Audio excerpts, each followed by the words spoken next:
fear of the dark I believe every child has, there is no way. But I did not care about that when I was 11 years old. My father began to have a strange illness, which forced him to stay in bed. I slept alone, and my room was next to my parents' room. I'm in the habit of sleeping facing the wall, leaning against it because of the heat it did in the city I lived in. One night, almost asleep, my room was suddenly lit. I found it odd because I only slept with the fan on, and there was no lamp in my room. I turned slowly and saw. I cannot say what it was, but it was tall and was wearing a hood that covered the head. My room had been lit because it was holding a candle. As soon as I turned around, it wiped out the candle and disappeared slowly. Only those who have gone through this know what it is like to feel like screaming and not being capable of. Only a few seconds later I managed to scream. I did not know if I was screaming or crying. My mother rushed to see what had happened to me, but I could not speak, just cry. That day I went to sleep in my parents' room, thinking that I would feel safer. But I could not take my eyes off the door. There, a gigantic shadow was watching. I cried, begged for it to go away, but nothing happened. I could not sleep that night. The figure disappeared when the sun's rays began to lighten the place. My mother arranged a small lamp and placed it in my room the next day. From this day forward, I thought I would never see that shadow again, for I always slept with the light of the lamp on. Time passed, and I completely forgot about this incident after 6 months. My father passed away at this time, and I remained alone with my mother. I was very shaken by my father's death, and I became a very antisocial and closed child. The days went by, and at age 12, almost 13, I started going out with my friends again. One of my main hobbies was riding my bike with my friends. I did not have a bike of my own, and because of my current economic situation with only my mother working, I would not have one anytime soon. Then either one of my friends would lend me a bicycle, or I would ride on the rump with someone. One of the places we liked to go was on a big hill outside the city. The slope ended in an entrance to the old highway, already deactivated and well worn with time. It was very rare for any car to get through there, and we always kept one of our friends positioned so that we could see if any car or truck was coming. It was incredible to go down that hill with the bicycle, because we reached a very high speed. If there was someone on the rump, the weight of 2 children would make the bicycle go even faster. We spent hours there, up and down the hill, until night. One day, it was me and 4 other friends. It was almost night, and the sun was setting on the horizon. The visibility was low, but still, there was a good side to that. That meant there was no need for anyone to be down there watching over the highway, as the cars would have their headlights on. As it was getting dark, I asked if I could ride the bicycle, because it would be the last time we would go down since we had to go home for the day. My friends would not accept it, and the 3 people who stayed out on the last descent would try on luck on who would go down. Everyone gathered near the bicycle, and we made a straw game to see who would descend. I took the longer straw, which meant that I would pilot the bike. Lucas picked up the medium-sized straw, which meant he was going to ride on the rump. John would be left out this time. When I was about to ride the bicycle, I heard something that made my blood freeze. A female voice told me, "Anon, no." I looked around, wide-eyed, but I saw no one. "What is it, Anon?" one of my friends asked. "I do not know, I thought I heard something." I got ready to ride the bicycle again, and again I heard that female voice. "Anon, no." This time I was really scared. My fear was that I was going crazy. I looked at John, and offered him my place, since I was shaking with fear. John accepted, and he and Lucas prepared to go down the slope. Finally they went, and the other 2 friends and I watched them go down. Like I said, there was no one down below watching the highway. I was shocked to hear Lucas and John's screams of terror as they were approaching the curb of the highway. A truck drives right past, with the headlights off, and the screams stop. As soon as the truck passed, what we could see in the moonlight was the bicycle, very crumpled, and 2 volumes on the road. Me and another friend yelled. The other one was too shocked to say or do anything. On that day, we did not have the courage to look at the bodies of our friends. We just ran to the nearest adult and told him what happened. I ended up going to the police station, me and my 2 other friends. My mother arrived at the police station, red with anger and concern. When I got home, all dirty with sweat of my playday, my mother sat me down in the living room. She talked to me about what had happened. Then he took a leather belt that he kept in my father's things, and hit me. I never got hit as much from my mother as I did that day. The next day I had to go with my mother to my friend's funeral. The coffins were closed. I learned that the body was completely disfigured. They never found the driver who did that. That night I went to sleep helpless. I had lost 2 great friends. It was then that I stopped to think about what had happened. What was that voice I heard before?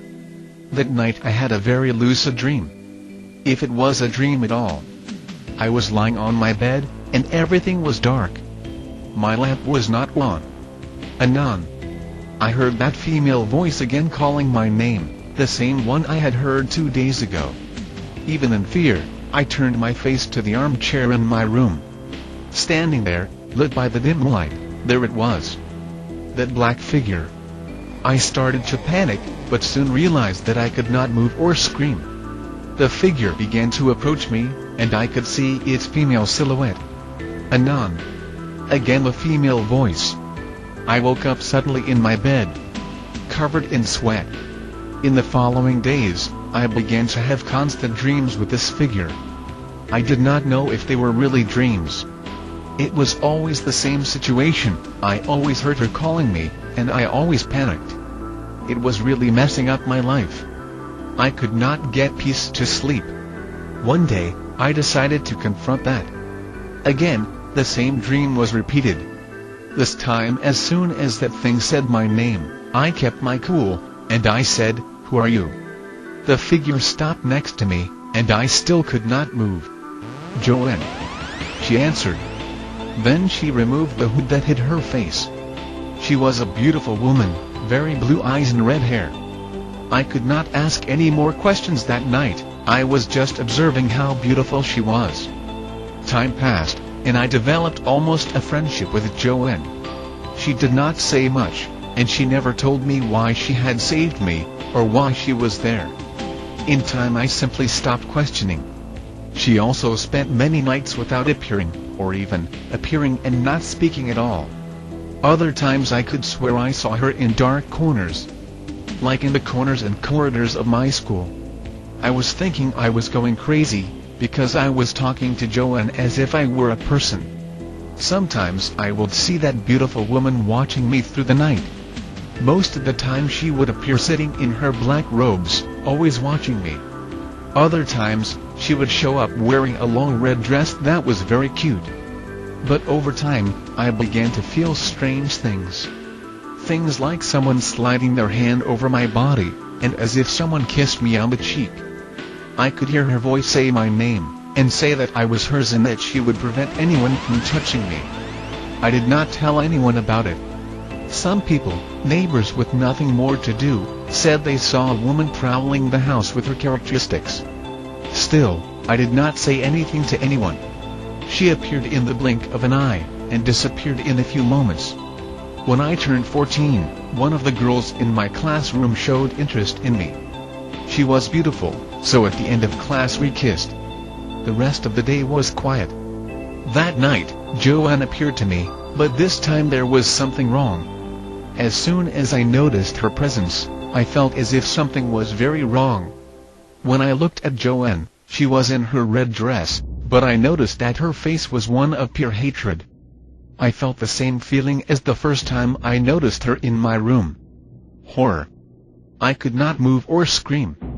Joeine approached me, and with one of her nails scratched my arm. I felt pain, and it was very real. She then hit me in the face, which made me wake up. I woke up sweaty as usual, but this time, there was a huge scratch on my arm. I went to the bathroom and started to cry. I thought of millions of things. I ended up accepting the version that somehow I had scratched myself in my sleep. I did not tell my mother anything, and I wore a blouse to go to school. The next night I tried my best to stay awake. But because of the poorly slept night of the previous day, I could not stand it. I had just finished dinner, so I was sleepy. At night, she came. From that night on, she began forcing me sexually. I saw her, I screamed, but no one listened to me. On the third day of abuse, I was sodomized. When that was over, I woke up in the middle of the night, shaking a lot. I went to the bathroom, with a lot of pain and difficulty walking. I went to take a shower, and I realized that I was bleeding. I was ashamed and very upset about it, but I still did not have the courage to tell my mother. The days passed, and I began to grow weaker and weaker. My whole body ached, I felt an unusual cold, and I was almost always in a panic. I started to get bad grades at school. I heard her threats constantly, that nothing and no one could get rid of her, for I was her favorite virgin. I cried a lot, and I was about to commit suicide. My mother finally realized that something was wrong. One day my mother, who slept in the next room, heard me being tossed out of bed at night. My mother was puzzled to see what had happened. At that time, I could no longer separate dream reality. When my mother entered the room, Joeine disappeared. I was crying in a corner, and my mother came to console me. That was when I told him everything that had happened. My mother said that sometimes, when she entered the room at night, she saw a dark figure in the corner of the room. The next day my mother missed her job and took me to a church. After explaining all this to the priest, he said that all this could be the work of a succubus. The priest blessed me with holy water, and then he went to our house and blessed it. After that, things finally calmed down. I never saw Joeine again. But some people still see her hovering and looking in my direction, as if waiting for a certain moment of weakness.